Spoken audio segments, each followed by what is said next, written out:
y'all missed this. Again, YouTube not sending out no notifications. This happened back when I was 17, my last Halloween at home before going away to college. Right. It was Halloween in our peaceful town where nothing bad ever happens. Our house is in the wealthier side of town, and while our house would be described as gorgeous by anyone not from the area, the real head turner is our next door neighbor's house. It sits on that line of being called just a huge house or a mansion. They always go crazy with their decorations for any holiday, specifically Halloween and Christmas. This one year was no exception. By October 1st, they already had all their crazy decorations out. Some houses go the cute and innocently spooky route, like with smiling ghosts and blow-up decorations. But our neighbors...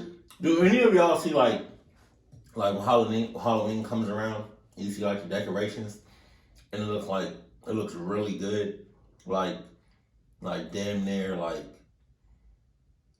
too good. You know what I mean? Especially like when you see the skeletons or like bone parts. And you like, all right now. I know it's Halloween, but Jesus, that looks a little bit too like. The actual scary route, with the fake graves, fake bloody body bags, actually scary looking fake corpses, etc. It actually draws a lot of attention. People know to drive by and take videos, so it's never uncommon to see cars just sitting in front of their house in the middle of the street from time to time. I'll rename my neighbors' names to Mike and Donna just to not blow up their spots even more. Fast forward to Halloween Day. It was luckily a Friday this year, so that meant parties and all that could be held on actual Halloween. My dog Bear sleeps downstairs in the corner of our dining room, and he woke me up really early morning, like 4 a.m. when it was still pitch black outside. He was barking at something outside. I yelled across the house to shut up, Bear, and my mom came out into the hall and did the same. Bear stopped barking after this, but I had no idea what he was barking at. I fell back asleep quickly after that, then woke up to my alarm like 2 hours later. So I started getting ready for school as my dad was leaving for work, and as he stepped out onto the front deck, he came back in and got mad at me and said, "Damn it, Zach, clean up the dog shit." He thought I let our dog crap in the front of the house for some reason. I told him I definitely didn't though. He was in a hurry, so he left without more arguing. Next up, it was my turn to leave for school, and as I left the house, I got a whiff of something kind of unpleasant. I now knew what my dad was talking about. I didn't see any dog crap anywhere though. Later when I got home around 2, I still smelled that smell. I had no idea what it was, but it was really starting to stink. It's a body! My parents were both at work, and my parents wanted... It's a body! Let the body take the floor. Let the body. I hand out candy when trick-or-treaters started coming. It wasn't until around 4 to 5 that they started coming. When I opened the door to the first few trick-or-treaters, I'd get a whiff of that increasingly horrible stink. And the kids and their parents clearly smelt it too because they were all commenting on it. It's a body! My parents told me it was even worse next door. I started to know whenever to expect the doorbell to ring because I'd hear groups of people pointing out how horrible it smelled. At one point, I saw Mike and Donna in front of their house, looking around. So I went outside and went over to ask them if they smelled that too. But that was hardly a question because it got worse on their property. It clearly was coming from the front of their property, but there wasn't any dog crap or anything.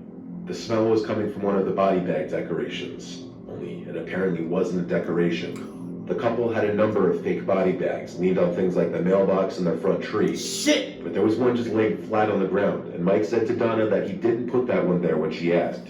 The smell was unbearable for this bag. Mike ran to grab a knife and cut the bag open, and what we saw made me sick. He of course cut the top of the bag open, revealing the rotting face of an actual human corpse.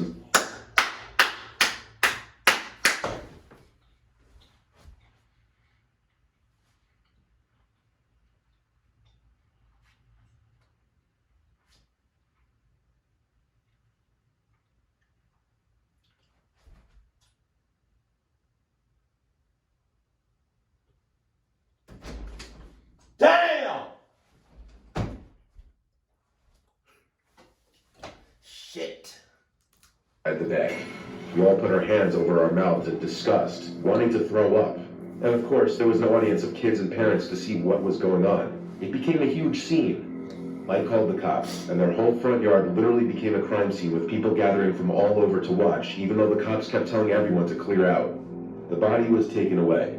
I told the police that my dog Bear was barking last night at like 4 a.m., and he may have been barking at whoever dumped the body there. Mike told my dad a week later that the body turned out to be a local 30-something-year-old guy who had taken his own life. As for who dropped the body there or why, that's unclear.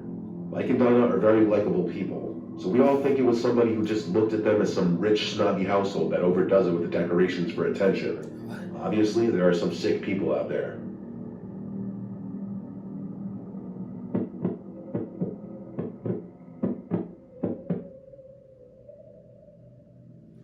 I'm a single 24-year-old female living alone in my grandma's house. Jesus. The house was basically left to me after she passed away because my mom didn't want to sell it, and she also doesn't want to move out of her house.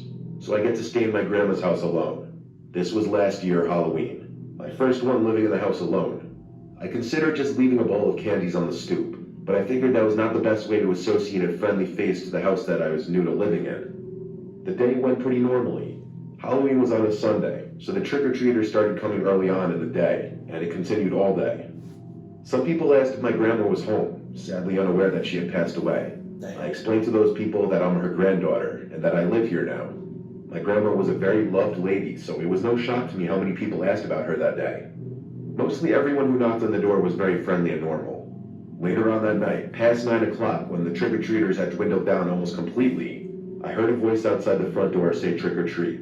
No knocking or ringing the doorbell. I was in the kitchen, so I definitely would have heard any knocking, but it did seem possible that he thought he pressed the doorbell but didn't. What? When I went out to greet him, I saw it was this average-height guy in a purple suit and creepy plastic... What? Don't do that. Don't start assuming shit. So you would know the difference between you knocking on a door or ringing a doorbell, and you don't think you did that, or you did that. You don't know if you did that or not. That's equivalent to you cheating on a test in school, and it's so clucking obvious. You talking about they sitting right here. You talking about.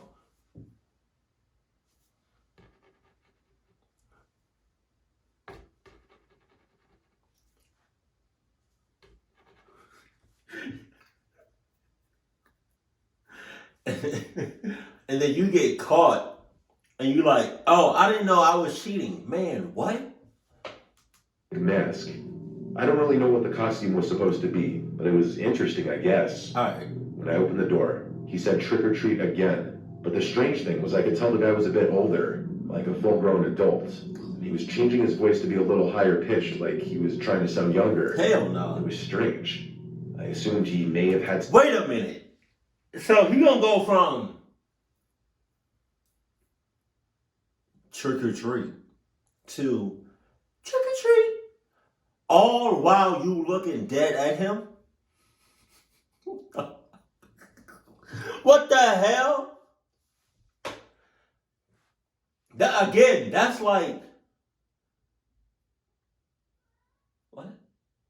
That's like you going to you a grown ass person going to a high school party,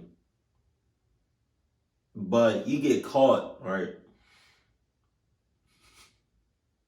This is disturbing, but you get caught by the police, because you're doing some things with the girl that's obviously underage.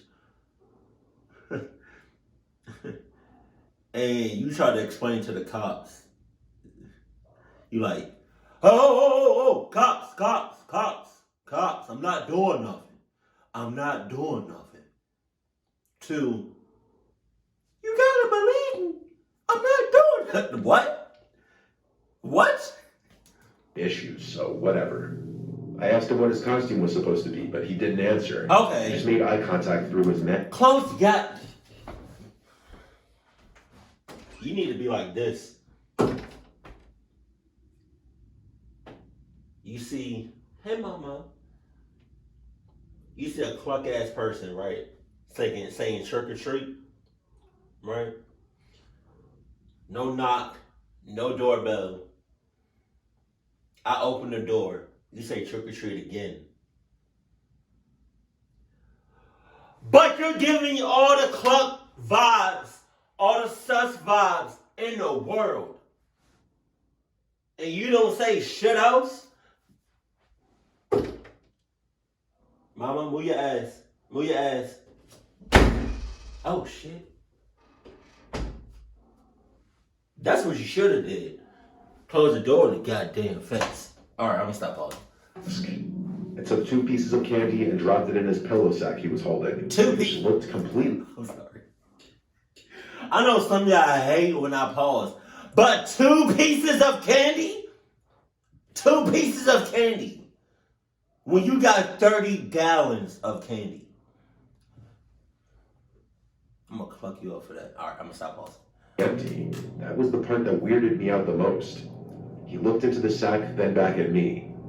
I said, have a good night, and closed the door. My ass. That was weird.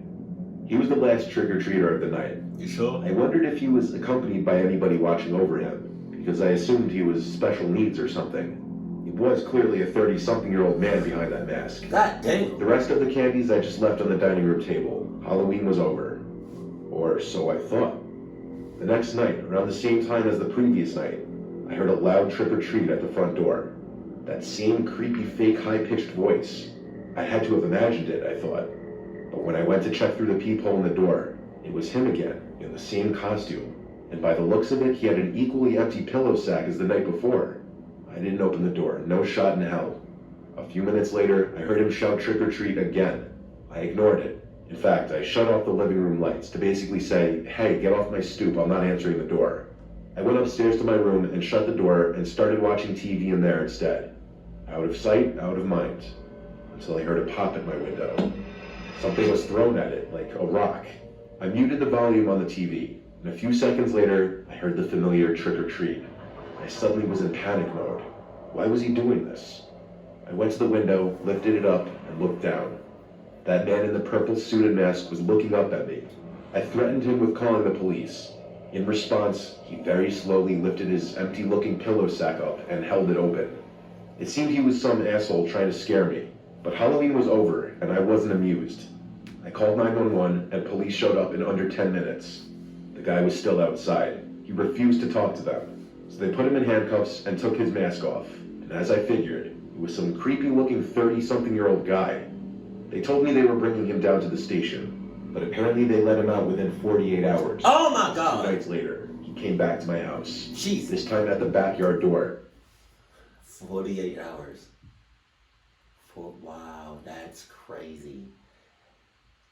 Read that down, man! So, whoa!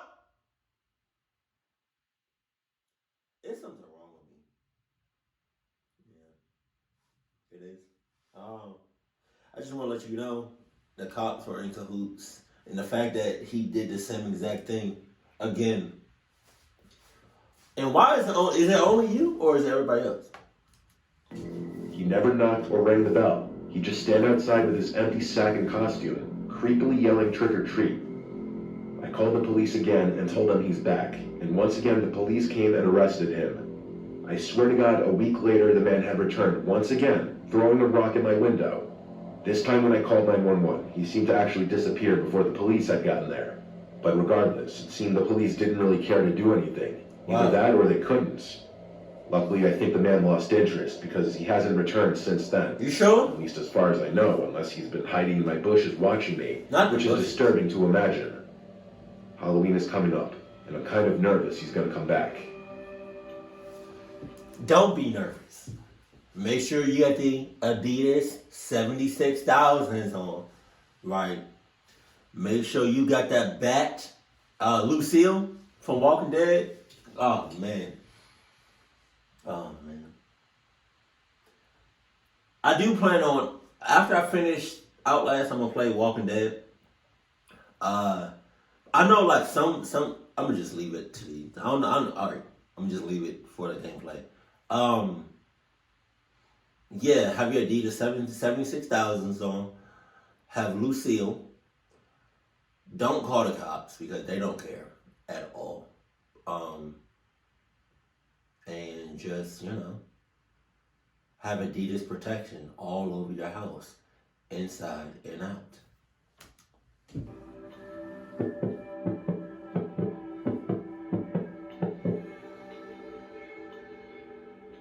was 10 years old in 5th grade. I was planning on going trick-or-treating with my friend Jordan. We already knew the route we were going to take.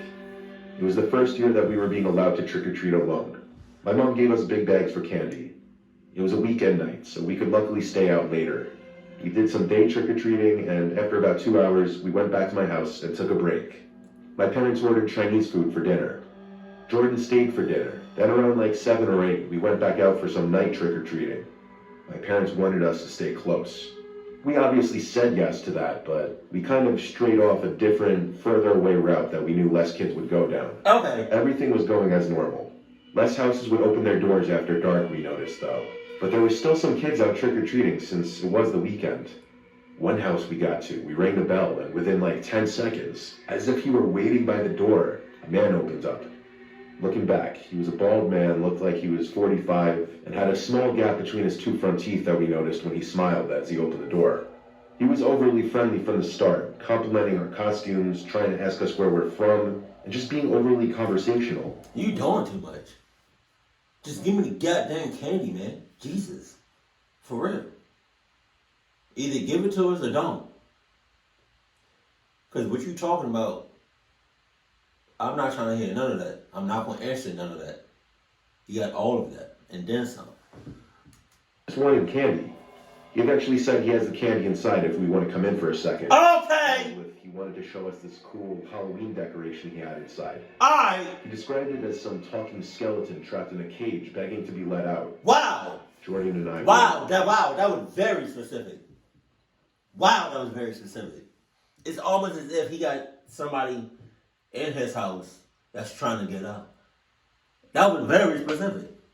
Comfortable going inside this man's house, though, obviously. When we said that in not so many words, he said he understood and asked if we wanted to come in real quick just to pick out the candies that we wanted. What? We said it's fine, he could just give us whatever. He tried to insist one more time, and we said no. And he said no worries, and went inside to grab us some random candies. They were these chewy candies wrapped in see-through wrappers. We thanked him and left. As we walked away from his front door, we noticed he didn't close the door. He just watched us as we left. What the hell? We walked away from his house down the sidewalk, and after another glance back, we now noticed he was walking in front of his house slowly with his hands on his hips. We considered running away, but there were other people down the block, so nothing would happen most likely. We just skipped the next house and went to the house 2 doors down. A woman answered, and we told her about the creepy man 2 doors down. She said she didn't know him at all, but that we should tell our parents when we get home. We ran into these 2 kids going in the direction of the creepy man's house, and we stopped them and warned them not to go there, and their reactions said it all. They already went to his house too, and had the same exact thing happen to them. They looked to be our age as well. We asked what candy he gave them, and it turned out to be the same candies. They already threw theirs away, so we dug into our bags, found them, and threw them away as well. There you go. If anybody would be sus enough to lace candies, it would be a guy like that. We wondered what exactly that man was trying to do if we were to have actually entered his house. Like, was he actually just innocently trying to show us something? No. Or did he have other intentions? Other intentions. Our question was answered the next day, because that man ended up on the news for attempting to lure kids into his house, claiming he had a new puppy. What? It seemed his story changed for different kids, possibly based on their ages. Thank God it sounded like everyone was smart enough to not enter the man's house. Yeah, but you're gonna have you will have somebody that's not gonna be so lucky and enter his house and do yeah. I honestly think that he got somebody in his house that he's keeping in his house and trying to get out. I just want to let y'all know, please, Halloween is right around the corner. Please be safe. Please, please be safe. Think about your actions. Excuse me. Yeah, I didn't think about that. If somebody said they got some decorations or something or some candy or whatever, and they'd be like, you can just come in the house and get it. What sense does that make at all? What sense does that make at all? And at like 11 o'clock at the latest, lock your clucking house. Check the checklist. Hey, nobody checked the checklist. Hey, you should have probably checked the checklist. I'm just saying, check the checklist. 10:30, 11 o'clock. You should be alright. Keep cool, keep classy, and I love you. Stay happy. My family.